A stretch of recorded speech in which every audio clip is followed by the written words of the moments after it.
चलिए आज का क्वेश्चन हमारा प्रश्नावली 3.1 का पहला नंबर क्वेश्चन कि आफ्ताब अपनी पुत्री से कहता है 7 वर्ष पूर्व मैं तुमसे 7 गुनी आयु का था, अब से 3 वर्ष बाद मैं तुमसे केवल 3 गुनी आयु का रह जाऊंगा।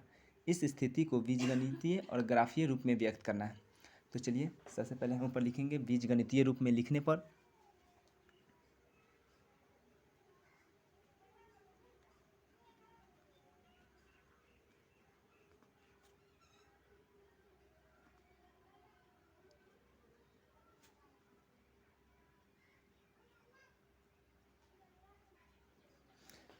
चलिए क्वेश्चन पहले मान लेते हैं कि मान लिया कि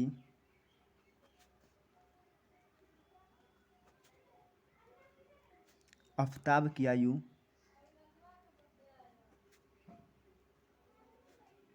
चलिए प्रेजेंट है उसका, तो वर्तमान आयु मान लेते हैं। वर्तमान आयु x वर्ष तथा पुत्री की वर्तमान आयु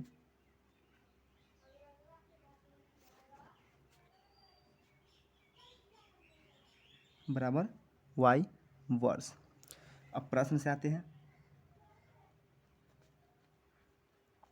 प्रश्न से क्वेश्चन बोला है कि 7 वर्ष पूर्व, तो लिखेंगे 7 वर्ष पूर्व।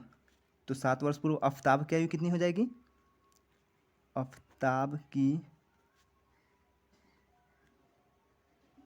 आयु बराबर, वैसे उसका वर्तमान उम्र x वर्ष, तो 7 साल पहले वो कितना का रहा होगा? तो x माइनस 7 वर्ष का। तो पुत्री की आयु कितना हो जाएगी? और पुत्री 7 वर्ष पूर्व कितनी हो जाएगी? हो जाएगी y माइनस 7 वर्ष। अब क्वेश्चन में के अनुसार जाएंगे कि 7 वर्ष पूर्व पिता कितना है? x माइनस 7 वर्ष। पुत्री कितनी है? y माइनस 7 वर्ष। चलिए इन दोनों के बीच अब रिलेशन देखते हैं क्या है। बोला है कि 7 वर्ष पूर्व मैं यानी कौन? आफ्ताब तुमसे यानी अपनी पुत्री से 7 गुनी आयु का। चलिए इसको सॉल्व करेंगे। x माइनस 7 बराबर 7y माइनस 7 में 7 से गुना करेंगे तो 49 हो जाएगा। चलिए तो x का मान यहाँ से निकाल लेते हैं। तो 7y माइनस 49 प्लस 7 कितना हो जाएगा? माइनस में 42। चलिए इसको समीकरण फर्स्ट मानते हैं। पुनः आएंगे, देखते हैं क्या बोलता है। अब 3 वर्ष बाद, क्वेश्चन में है 3 वर्ष बाद, तो लिखेंगे 3 वर्ष बाद फिर वही आफ्ताब की आयु, आफ्ताब की आयु कितना हो जाएगा? x माइनस 3 वर्ष। आफ्ताब के पुत्री की आयु हो जाएगा, पुत्री की आयु y माइनस 3 वर्ष। फिर देखते हैं क्या बोलता है कि ये तो आफ्ताब है और ये इसकी पुत्री। बोला है 3 वर्ष बाद मैं तुमसे केवल 3 गुनी आयु का रह जाऊंगा। किससे? तुमसे, यानी आफ्ताब अपनी पुत्री से। चलिए यहाँ से फिर सॉल्व करते हैं। x minus 3 equal to 3y minus 9, तो x का वैल्यू यहाँ से निकाल लेते हैं। तो 3y माइनस 9 और ये प्लस 3 आएगा तो कितना हो जाएगा? माइनस 6। समीकरण 2 बीजगणितीय रूप में। चलिए अब इसे सॉल्व करते हैं। चलिए एक बार x का मान हम कितना रखें, अब दोनों समीकरण को सॉल्व करना है। पहले बीजगणितीय रूप में करना है और फिर जाना है ग्राफीय रूप में। तो समीकरण 1 से पहले करते हैं। समीकरण 1 से चलिए इसमें कोई ऐसा मान रखिए जिससे x का मान और y का मान निकल जाए। पहले अगर x का मान यहाँ पर कोई भी ऐसा पुट कीजिए जिससे कि अच्छा मान मिल जाए। चलिए कैसे पुट करना है हम आपको बताते हैं। अगर इसका मान निकालना है, अगर इसके जगह पर कौन ऐसा अंक रखे कि छोटा में आ जाए। देखिए अगर x का मान 0 रख देते हैं तो 7y बराबर कितना हो जाएगा? 42। तो y का मान कितना निकल जाएगा? 6। इससे सिंपल तो नहीं हो सकता है। इसके जगह पर आप कुछ भी रख सकते हैं, 2 3 4 कोई भी संख्या रख के निकाल सकते हैं, लेकिन ऐसा अंक संख्या सोचना है कि जिससे अच्छा अच्छा कट जाए और ग्राफ हमारा परफेक्ट बने। तो x बराबर अगर 0 रखते हैं, x बराबर 0 रखने पर तो समीकरण कितना हो जाएगा? 0 बराबर 7y माइनस 42। इस बार हो जाएगा 7y बराबर 42। तो y का मान कितना निकल जाएगा इससे? 6। 6 वर्ष हो गया।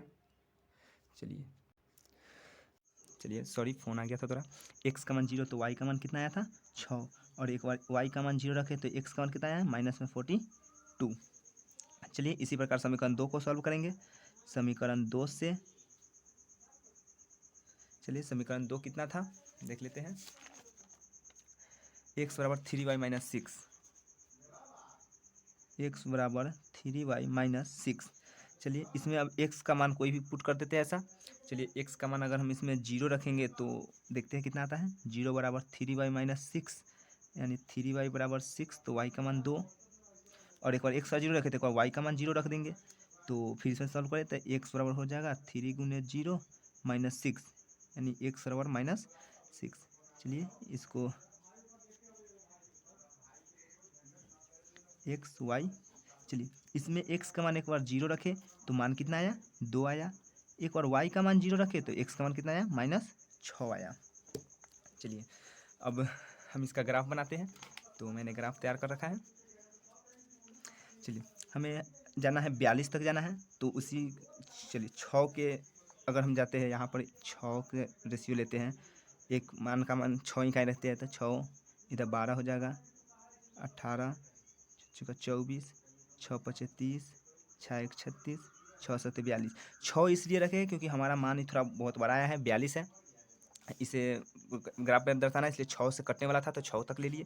फिर इधर भी इसी तरह -6, -12, -18, -24, -30। चलिए फिर इधर जाएंगे 6, 12, 18, 24, 30, 36, 42। चलिए माइनस में 6 हो जाएगा, -12, -18,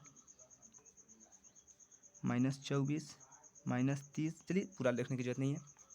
चलिए अब हमारा ग्राफ क्या है, x का मान 0 तो y का मान 6, यहाँ पर 0 0 होता है। चलिए सॉरी पेंसिल से बनाते हैं। x का मान 0 तो y का मान 6, y का मान 6 यहाँ पर आया हमारा बिंदु। चलिए इसका नाम दे देते हैं 0,6। दूसरा है y का मान 0 रखे तो x का मान -42, y 0 इस वाले पर 0 तो x का मान -42 किधर जाएगा इधर जाएगा। तो चलिए पूरा बैठाना पड़ेगा 36, 42। x का मान 0 तो y का मान -42, सॉरी गलत बोला गया, x का मान -42, y का मान 0, ये हो जाएगा -42,0। एक ग्राफ हम यहाँ से इस तरह से हमारा ग्राफ खींचाएगा। चलिए अब दूसरा ग्राफ देखते हैं। दूसरा समीकरण क्या हमारा, चलिए इसको पहले खींच लेते हैं। तो सॉरी मेरे पास तो स्केल नहीं है, इसलिए हम इसकी सहायता से खींचेंगे, इस तरह से बैठा के।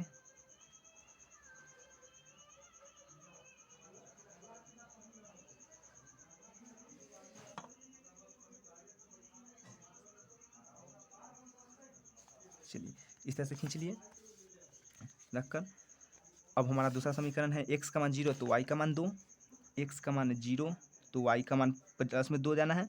तो चलिए इसमें थोड़ा सा दिक्कत होगा, यहाँ पर बैठाएंगे 2 के लगभग यहाँ पर आएगा, क्योंकि 2 यहाँ 4 यहाँ फिर 6 यहाँ हो जाएगा। तो y का मान 2 आ गया। फिर y का मान में 0 तो x का मान -6, y के मान में 0 तो x के मान -6, x अक्ष पे -6 यहाँ।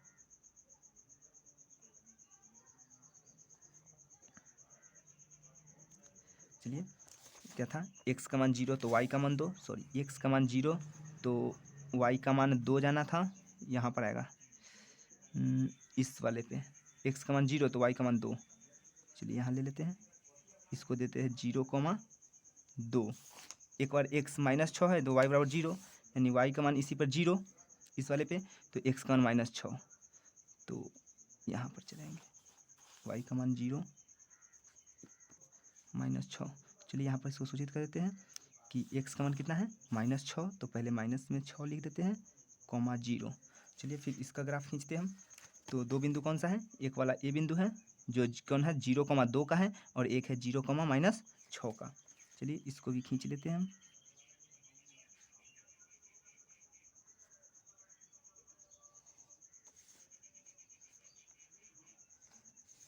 आपको स्केल की सहायता से खींचना है, ऐसे नहीं खींचना है। परीक्षा हॉल में भी आपको स्केल लेकर ही जाना है। चलिए इस तरह से हमारा ग्राफ कटा। हम अब इस समीकरण का नाम लिख देंगे। हमारा पहला समीकरण कौन था, ए वाला। तो पहला समीकरण जो था उसको नाम, इसका नाम लिखेंगे। जैसे पहला समीकरण हमारा था x बराबर 7y माइनस 42। तो इस पर आपको पेंसिल से ही लिखना है, x बराबर 7y माइनस 42। इस समीकरण का नाम लिख देना है। ये समीकरण कौन सा है, x बराबर 3y माइनस 6 यहाँ पे।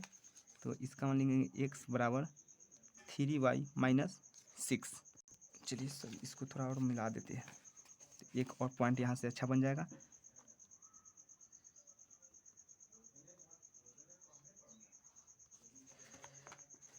और ये बिंदु कहाँ पे कटा है, उस कटान बिंदु को लिख देना है।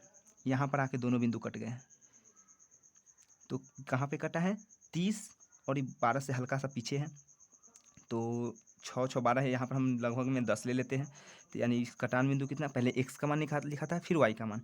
तो 30,12 बिंदु डी है, लिख देंगे। लास्ट में लिखना है अतः इस बिंदु का इसका कटान, अतः लिख देंगे, सॉरी, कटान बिंदु 30,12 है। और इससे भी एक बेटर तरीका है आपके पास कि ए अगर निकालने नहीं आ रहा है कि कहाँ पे कट रहा है, अगर कभी ऐसा हो कि जो बिल्कुल सीधी रेखा पर ना कटे, तो कैसे करेंगे, हम रफ कॉपी एक लेंगे। चलिए हम रफ कॉपी ले लेते हैं। चलिए यहाँ पे रफ कॉपी ले लिए और दोनों समीकरण को सॉल्व कर ले। जैसे समीकरण कितना था, x बराबर 7y माइनस 42 और एक x बराबर क्या था, x बराबर 3y माइनस 6। अब दोनों को किसी भी तरह से सॉल्व कर सकते हैं, दोनों इधर बराबर है तो इन दोनों भी बराबर होगा। 7y minus 42 equal to 3y minus 6। 7y में से 3y घटाएंगे तो 4y बराबर माइनस 6 और प्लस 42 तो हो जाएगा 36। तो y का मान कितना हो गया, 9। तो x का मान रख दीजिए किसी एक समीकरण में, इस समीकरण 1 था, ये समीकरण 2, किसी भी में भी y का मान रख देंगे। चलिए x में इसमें रखते हैं। तो 7 गुने 9 माइनस 42, 63 माइनस 42, 3 में से 6 में चल गया तो 2। कितना हमारा कटान बिंदु है, 21,9। ये परफेक्ट कटान बिंदु है। तो हम ऐसा लिख सकते हैं इस पर कि कौन सा कटान बिंदु था, 21,9 का था। इसमें हमारा थोड़ा गलत इसलिए आया है क्योंकि हमने ग्राफ खींचा था तो इस पर एक्यूरेट नहीं पता चला था। आप यहाँ से लिख सकते हैं कटान बिंदु 21,9 होंगे, क्योंकि देखिए शायद यहीं पे ही कट जाएगा। यहाँ से जब हमारे पास स्केल नहीं था, जब यहाँ से इस तरह से जाएंगे तो यहीं पे कहीं कट जाएगा। तो अब समझ गए कि इस तरह से मैंने इस छोटे से इसकी सहायता से किए थे, इस वजह से गलत हो गया थोड़ा। तो कटान यहाँ से कट जाएगा, यानी लगभग इस बिंदु पर कटेगा। तो कटान बिंदु कितना हो जाएगा, 21,9 है। चलिए एक बार शॉर्ट रिवीजन देख लेते हैं हम। क्वेश्चन था कि आफ्ताब अपनी पुत्री से कहता है 7 वर्ष पूर्व मैं तुमसे 7 गुनी आयु का था। तो पहले मान लिया कि आफ्ताब की वर्तमान आयु x वर्ष, आफ्ताब की पुत्री की आयु y वर्ष। तो प्रश्न से 7 वर्ष पूर्व हो जाएगा आफ्ताब की आयु x माइनस 7, पुत्री की हो जाएगा y माइनस 7। दोनों को बराबर कर देंगे, x माइनस 7 और y माइनस 7, और 7 गुनी हो जाएगा, 7 गुनी कर दिए, इससे समीकरण 1 निकल गया। पुनः उसी तरह से किए कि 3 वर्ष बाद तो आफ्ताब की आयु x माइनस 3, पुत्री की आयु y माइनस 3, दोनों को बराबर करके 3 गुनी था तो 3 से गुना कर दिए, इससे फिर निकालिए, समीकरण 2 हो गया। समीकरण 1 और समीकरण 2 को सॉल्व करना है। एक बार x का मान 0 रखे तो y का मान आ गया, एक बार y का मान 0 रखे तो x का मान आ गया। फिर समीकरण 2 में भी उसी तरह किए, एक बार x का मान 0 रखेंगे तो y का मान आ जाएगा, एक बार y का मान 0 रखेंगे तो x का मान आ जाएगा। उसके बाद हमें ग्राफ का यूज करना है, तो ग्राफ खींचना है और स्केल की सहायता हमें जो बिंदु मिलेगा, फिर से एक बार बिंदु को समझते हैं। x का मान 0 तो y का मान 6, x और y दोनों इस बिंदु पर यहाँ पे होगा, दोनों इस बिंदु पर यहाँ पर होगा। तो x का मान 0 तो y का मान 6, x तो 0 हो गया, y की तरफ 6 जाना है प्लस में, तो ऊपर में जाएगा, तो यहाँ आ गया 6 में।